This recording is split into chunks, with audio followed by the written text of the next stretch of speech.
Have you ever stopped to realize that your YouTube channel, your Instagram account, your Facebook account, your TikTok account, those could all be taken away from you at any time? You don't own those. But what do you own? You own your own blog and your email list. Today, I want to talk about blogging and why I have fallen back in love with it over the past year or so, and how you can use it as a huge part of your income strategy as a DIY content creator. My name is Christina Dennis, and I've been a DIY decor content creator since 2009. What started as a passion for transforming drab spaces into vibrant havens has now turned into something bigger, something life-changing. I'm supporting our entire family with the income from the DIY Mommy blog, YouTube channel, and social media platforms. But it didn't happen overnight. It took countless hours of brainstorming, creating, and sharing content about what I love the most: budget-friendly DIY decor and home improvement projects. Now I'm ready to share all of my secrets, tips, and strategies that helped me turn my passion for DIY decor into a full-time career, supporting my family along the way. Are you ready to transform your hobby into a successful career? Welcome to the Six Figure Creator Podcast.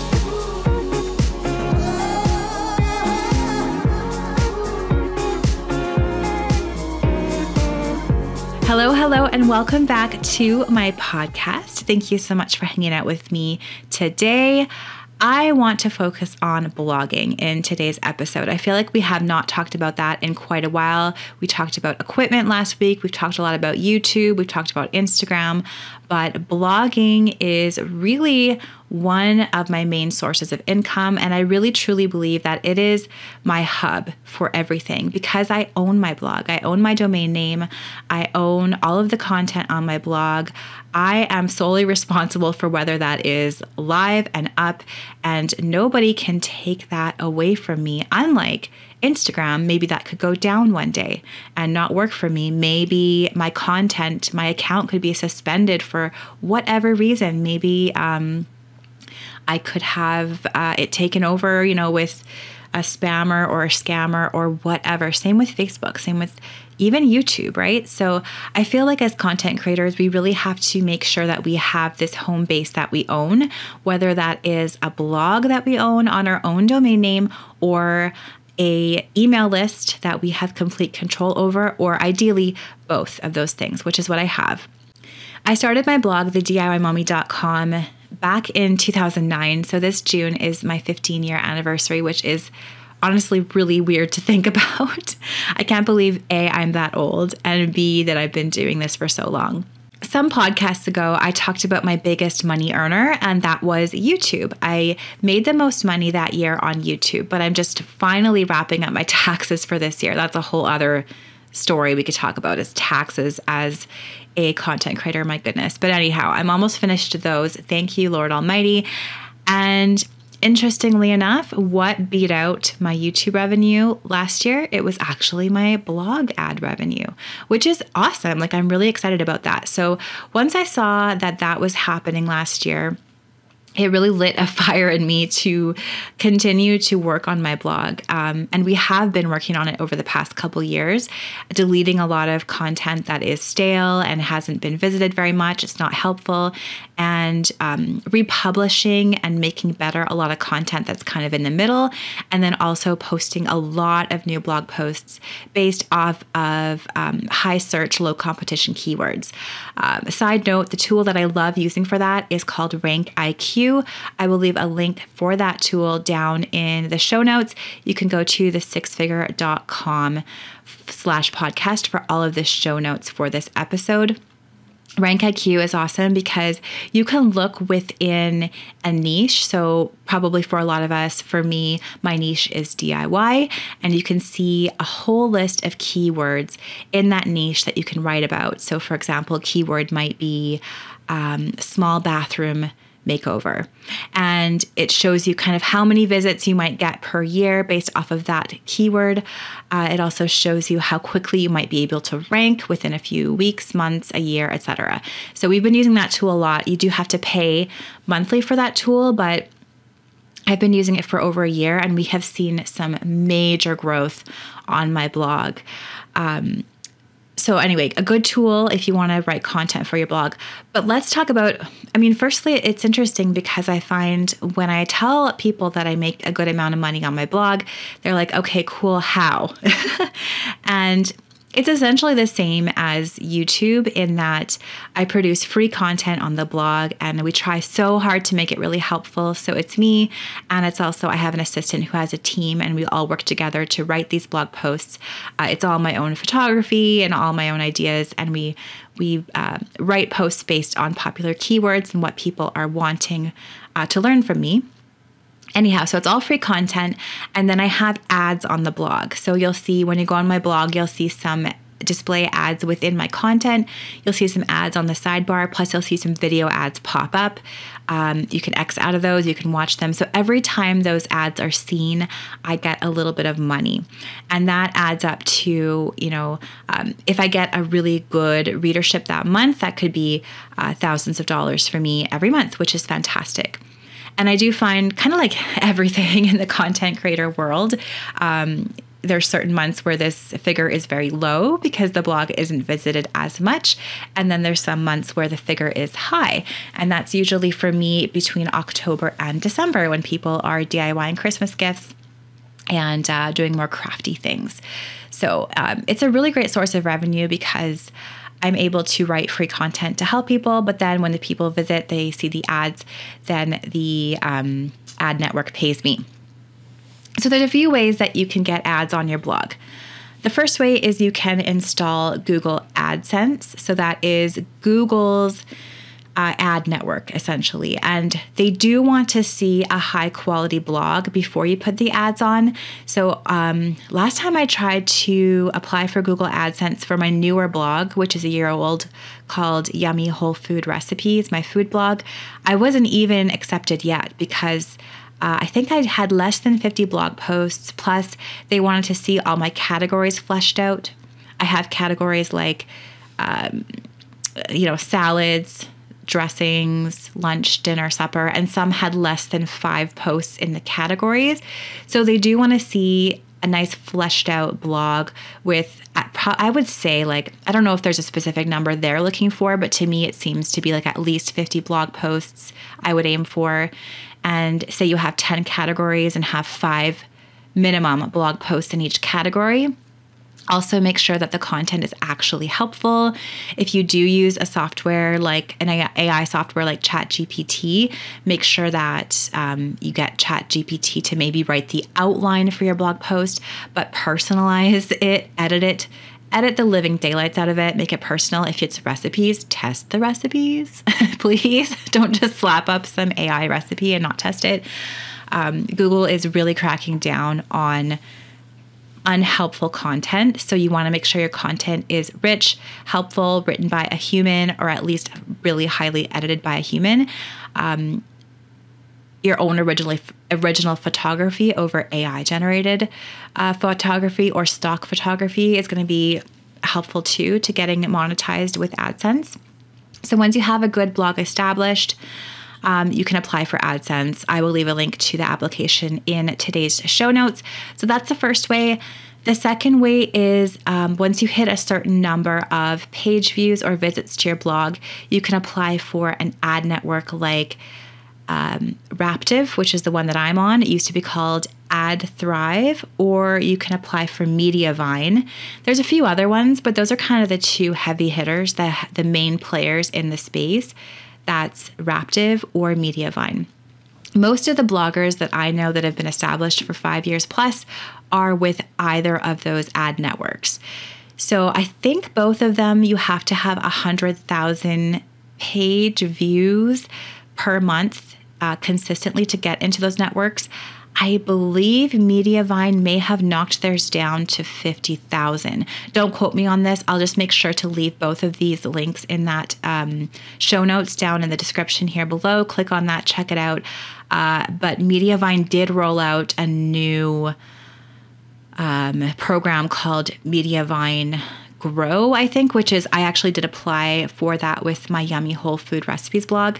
And for that one, they were looking for something like 15,000 visitors per month, which is what my blog has now. So we'll see. It'll be interesting to hear back from them and see what their thoughts were on that. So either way, you have to have a decent following on your blog, a good amount of page views to apply for those types of networks. But once you apply for those networks and get accepted, you can make a higher rate per view for ads. So it's definitely worth it to work on your blog as much as you can, put as much high content out there, share that content. I've heard through the grapevine that Google is also looking at how many shares your content gets, because that's a really good indication that your content is actually helpful, right? If people are sharing this with their friends on social media. So certainly aim for a high quality blog with lots of visitors. Share it as much as you can on social media with your family, friends to get those visitors. Write some really great blog posts based off of high searched, low competition keywords like you would find on somewhere like Rank IQ. And then you can apply for one of these larger ad networks. So I am with Raptive. I've been with them now for, I believe, at least 5 years. I was with one called She Blogs before. I think it's called She Media now, which I didn't get quite as good of an RPM, which is a rate per 1,000 views of an ad. With Raptive, I get quite a bit higher of a rate, which I'm happy with. They do put a ton of ads on my site, which I have allowed. You can look at my site and you can see what I'm talking about, but those videos that pop up with the X, those do get me the most money. So because we spend hours and hours and hours a week writing, and I put a lot of thought, a lot of work behind the blog, I am not minding having people see these ads because it helps pay for all of the work that we put into the blog. So that's how I get paid for the free content I put on the blog. And as of last year, that has been my highest revenue generator. And it has finally overtaken my YouTube ad revenue, which is pretty cool. So definitely worth it for me to continue to put a lot of time into my blog posts and editing my old blog posts to make my blog as helpful as possible. So yeah, simply based on revenue generation, that is the first reason why I am falling back in love with blogging this year and really putting a lot of my working hours towards it. The second reason is, I'm going to be honest, I've said it probably a lot before. I'm an introvert and I love people, but I do need to be by myself to be re-energized. And I love doing videos and I love putting my authentic self on camera, but I'm honestly just feeling a little bit burnt out from doing that. I'm not really ever lately looking forward to putting my face on camera. I don't know what it is. It's just, I don't know. I just feel like I just need some more privacy with that or something. I don't know. Yeah, I'll get back to you on that if I really know what the psychology is behind that. But I think it's just the whole introvert thing and just being a little bit burnt out from, doing all of our cabin renovations the last couple years with my face on YouTube. And as long as I've been doing this, when there's personal attacks, I guess, personally nasty comments about how I look, my face, my weight, whatever it is, it just gets old, right? I just get kind of tired of hearing it. So it's almost just like a break, like a much needed retreat to be able to do these podcasts and to sit by myself in my office with my cup of coffee, maybe my cat, maybe in my pajamas. You don't know, nobody knows, and write blog posts about things that I enjoy, like crafts and decorating. And I feel like I've put in so much time in the field of doing, the painting, the decorating, doing the whole home renovations. That is just a nice treat to sit and think about all of the ways I can write about these experiences now and hopefully teach other people and do it without having to show my face and be be on and be smiling, honestly. So that's the second reason that I'm looking forward to spending more time on my blog this year, honestly, is like, I love you guys. And I don't get me wrong, I really, really appreciate all of my followers on YouTube and Instagram and things. And I feel like I kind of, not really owe, but I think it's just a nice thing for me to put my face on there and be like, hey, this is me authentically. But yeah, I am honestly looking forward this year just to being a little bit more off the camera and, doing some more behind the scenes work just from my office and doing that. So I don't know. I hope that makes sense. I'm guessing there's some of you out there that might understand as an introvert, or maybe as somebody that just prefers to be a little bit more behind the scenes and not like the center of attention, the life of the party. So that being said, I've been really enjoying blogging. If you want to see what I've been up to there, just go to the DIYmommy.com. That's my main blog, and that's where I make the most revenue for my whole content creation business. And then I also have the Yummy Whole Food Recipes, which was hoping to monetize last year. Didn't get there, hoping to monetize now, especially that Mediavine has this new program. If you are an influencer and you do not have a blog, I would highly recommend starting one. I have been working on a blog post for my sixfigurecreator.com site on how to start a WordPress blog. WordPress would definitely be the way that I would recommend doing it. Not WordPress.com, but purchasing your own domain name, your own hosting, and installing WordPress.org and creating your blog that way, because that is a great system to build on if you do want to monetize it. So keep that in mind. Just Google how to start a blog with WordPress, and you're going to find hundreds of tutorials on how to do that. So please do one.